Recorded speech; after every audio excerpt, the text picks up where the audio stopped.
People want a single, stable currency that they can price globally. Stable coins would be a huge positive, and I think that would be a positive for the US dollar. The significant question is, what is the implications of what's happening in stablecoins? Traditional and decentralized finance are two different worlds. One is punching numbers in a Manhattan skyscraper, and the other is coding a new blockchain from home. Stablecoins are looking to be the bridge between the two industries. So a stablecoin is a coin that is pegged one for one with the dollar. And the way we ensure that that coin keeps that peg, that one for one with the dollar, is that they are a custodian for actual fiat currency. Stablecoins are tokens that track the US dollar typically. So I have to say what they really are, they're crypto dollars.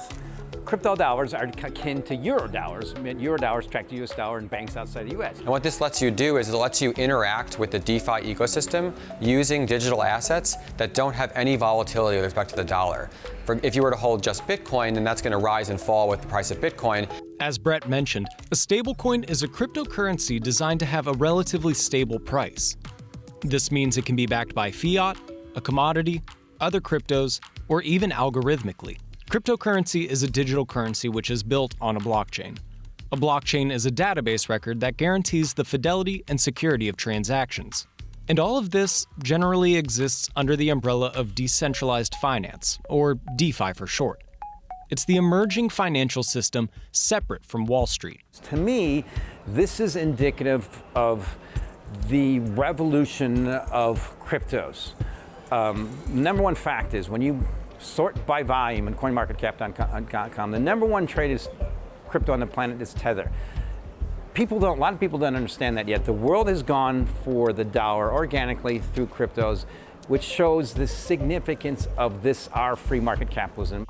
I frankly think that stablecoins represent a compelling way to be able to deliver sort of a really modernized asset transfer system and markets structure while still using a one-to-one dollar-backed asset, as the reserve currency. And so I think that's something which, I think is of strategic importance to the United States. If we sort of stifle crypto, if intellectual property for crypto moves overseas, if we don't allow stablecoins to exist in the US, then that's going to move somewhere else. Maybe it moves to euro, maybe it moves to yen, maybe it moves to Chinese yuan. These are all concerns that we should have as Americans in making sure that we take that first place when it comes to crypto. This adds pressure on U.S. regulators like SEC Chair Gary Gensler to create guardrails on decentralized financial markets without hurting sentiment towards the U.S. dollar. One thing to note is that I think we are going to see some stablecoin legislation move.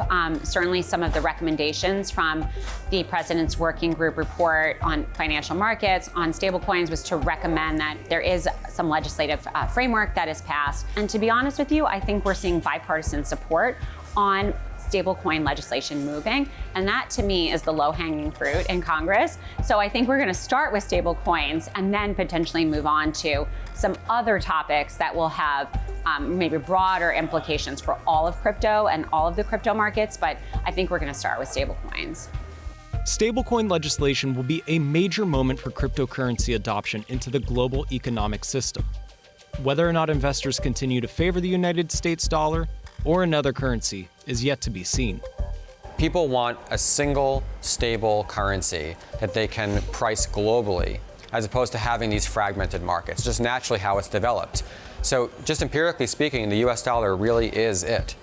Even though a stablecoin might sound like a sure thing, it's a new technology in a world figuring out use cases and its own regulation. And that likely means volatility before it's figured out on all sides.